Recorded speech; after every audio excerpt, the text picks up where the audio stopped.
Good morning, children. We are in the second part of the same chapter, that is the D and the F block of the periodic table. As we were discussing that these elements have very high enthalpies or atomization, that is been represented by this graph. In the specific graph, as you could see, atomic work number versus the atomization has been plotted. In that you can see that these are the graphs that represent that both of them had certain exhibits of maxima at about the middle of each of the series with some exceptions. And the next part of the graph is atomic number versus the enthalpies or atomization, and there you can see each of the graph has a peak, and in this peak we have series 1, series 2 and series 3. So the solid line represents the first series, the dashed line actually shows the second series, and the dotted line shows the third series. So what we could see that they have very high enthalpies or atomization, and these enthalpies or atomization is because of the interatomic interactions become much stronger with the increase in the half-filled d orbitals until we reach the middle of any of the series. Until we reach the middle of the series, they have very high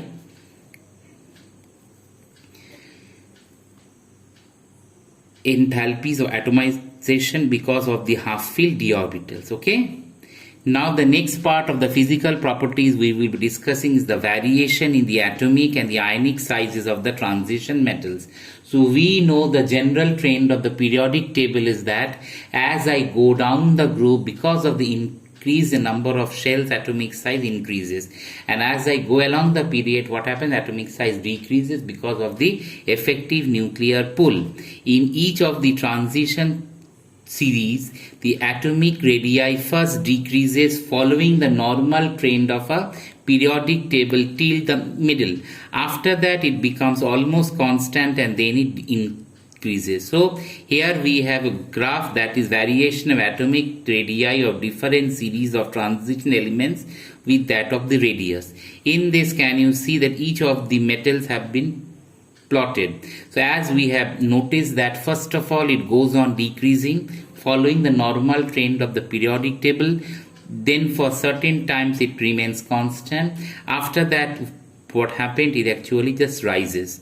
Now, initially atomic radii decreases due to the increase in the nuclear charge. So initially atomic radii decreases due to the increase in the nuclear charge, but in the middle of the series the increased nuclear charge and the screening effect balance each other, and the atomic radii becomes almost constant. Towards the end of the series the atomic radii increases due to the increased electron repulsion. So as we proceed, atomic size goes on increasing. Why? Because the extent of repulsion becomes maximum. Okay. So the variation in the atomic and ionic size of the transition metal is, this is the specific series. First it decreases, then it remains constant, and ultimately it increases. Why does it increase? It increases because of repulsion of electrons. Okay. Now we are going to move to the next part of the chapter. Okay, the next topic that we are going to discuss is the ionization enthalpies. Now what we know that as we move from left to right in any of the transition series, the ionization enthalpies increases gradually due to the increase in the nuclear charge. So as we go on increasing, what is happening? The nuclear charge goes on increasing. As a result, ionization enthalpy also goes on increasing. However, the increase in ionization enthalpy along the transition series is very small because electrons are being progressively filled in the inner n minus d orbital. So just remember that the electrons, as they are filling the inner n minus d orbital, as a result there is actually filling up, and hence the ionization enthalpies goes on increasing, and the effect of increased nuclear charge is partly cancelled by the increase in the screening effect. I think you understand what is called the screening effect. The screening effect is actually that is the inner electrons, they actually stops the outer electron from the effect of the nucleus. Okay, now what we know that the 5D transition element possesses the higher ionized enthalpy than the 4D, because 5D are much more far apart from the nucleus, and here the screening effect is much more than that of the 4D transition elements due to the greater effective nuclear charge, which is further because of the ineffective shielding of the 4f electrons.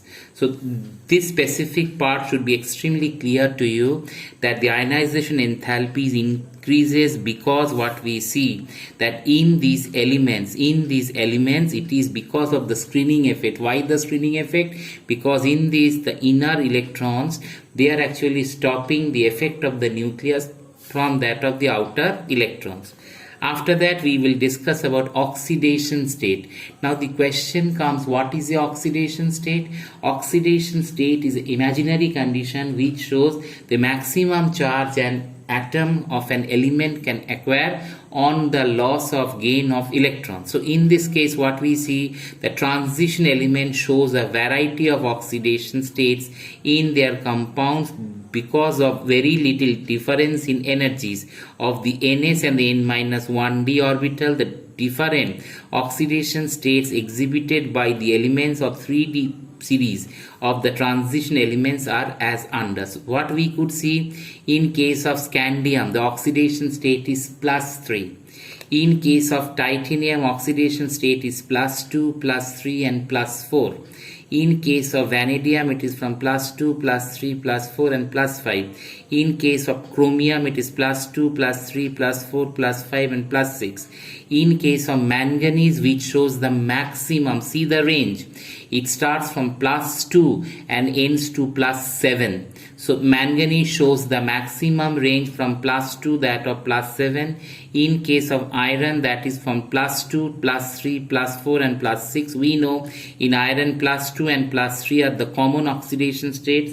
In cobalt, it is from +2, +3, +4. In case of nickel, it is +2, +3 and +4. In case of copper, it is +1 and +2. In case of zinc, it shows only one oxidation state, that is +1.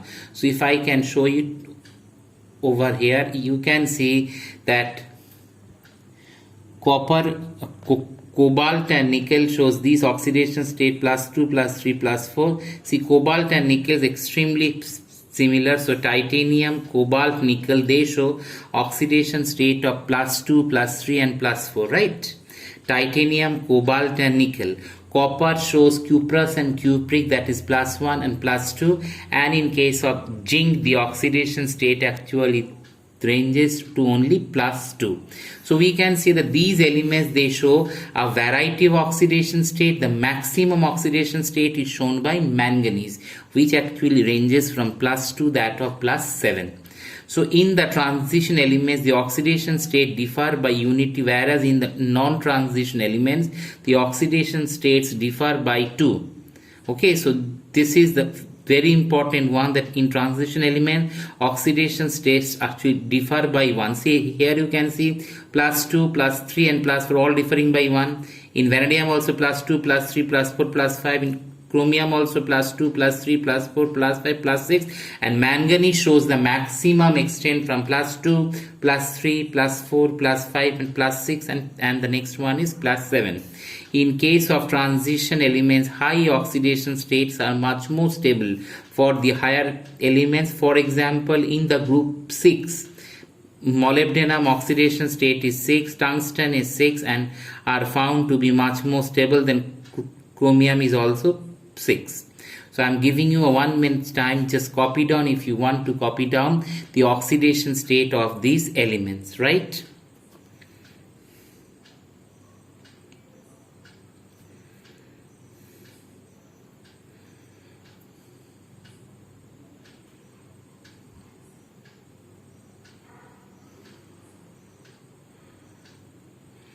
Okay, after that, children, moving to the next part of the topic, that is the trains in the M+2M, that is the standard electrode potential.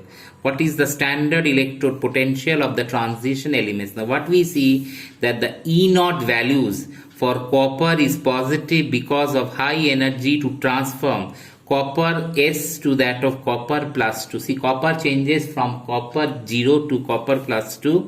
As a result, it has E0 value is positive and is not balanced by its hydration enthalpy. The values of E0 for manganese, nickel and zinc are more negative than expected from the trend of E0 values of manganese and zinc are much more negative as expected from the trends because of the stable half field configuration.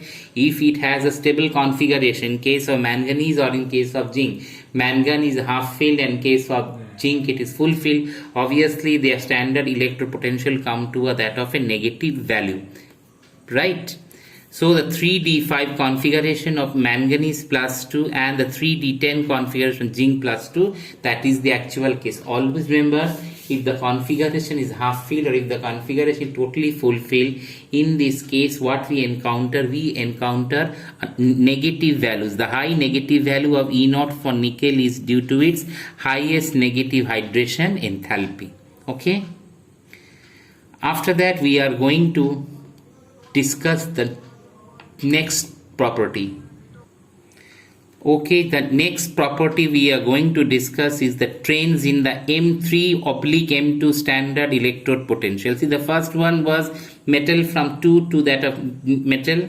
Here we have +3 and 2 that of +2. So the E0 values for M+3/M+2 values for 3D element shows the varying trains, that is, if the +3 oxidation state is much more stable than the +2, the values of E0 values M+3/M+2 will be much low, while if the +2 oxidation state is much more stable than +3, the values of E0 will be high. For example, the low values of scandium reflects the stability of scandium +3, which has a noble gas configuration. The highest values for zinc is due to the stable D10 configuration of zinc +2. This is actually the trends we note down.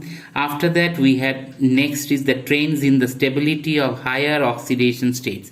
Now what we just see that the higher oxidation state of an element is exhibited in its compound with that of fluorine and oxygen, because these are the highly electronegative and strong oxidizing agent. Now what we know, oxygen and fluorine have the high electronegativities and they have the they are the best, or I should say they are the strongest oxidizing agent because they itself get reduced.